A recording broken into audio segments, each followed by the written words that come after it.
شدر مرزات اليمن سايد ملا سقاد دليد يا خدا دسير يا برخيب حوقات واغيجلو ولاد العيسى مارمي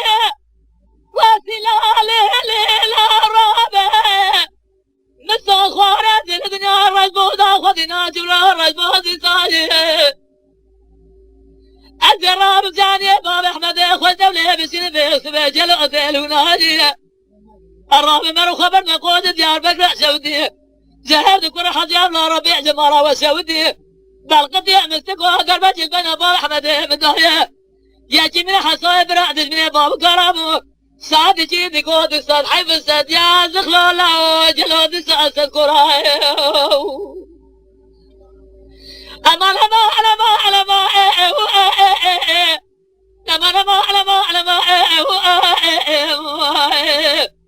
شدر مرزاق اليمن سايد ملا سقاد دليد يا خدا دسيرني برخيب عوقات واغيجلو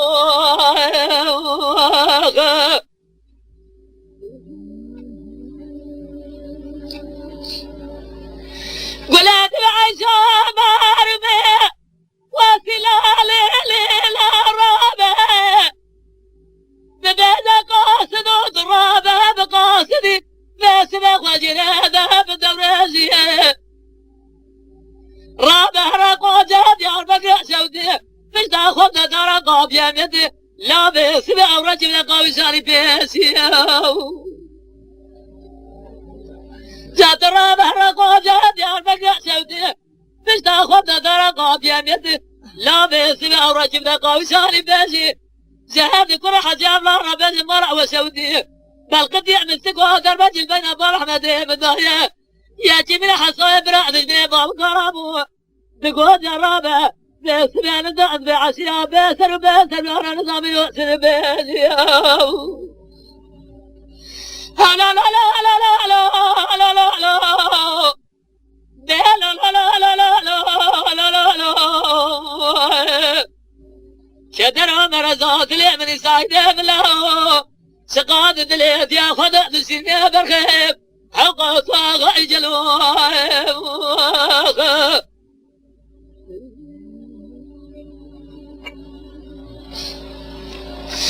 بلاد العيشة مارمي وسلالي للرابع فوز جبالي خلاف رابط بالي بسود وبجاية إلى دنجات من باب القديم مستقو بكد جاوز وزارة زيبار دبي وخل ميه والسلاح بالسادة جقاز بيت الصامن واسبي دنال عشيار رمضة بلابه ببهج دليبور كرال سلاكو فجي مستقو دبداية والسلاح بالسادة جقاز بقرآن كتاب الملامية تجاري حرب وضيع من خبر دار قال سنية ترسل سبيتنا بعشر رمضان بلابه ببيت السبب شر لا وكافور كرة سنية بلاد عشا باربا وسلال لا رابع ببيت مستقى خاين وبيبطو ما بلاد مال مواجه كدر دير من جدا باسمع مقروس ماجه كدر دوست من دارو حصو ابراهيم نبت قال ما بلاد باسمع وقت المساجد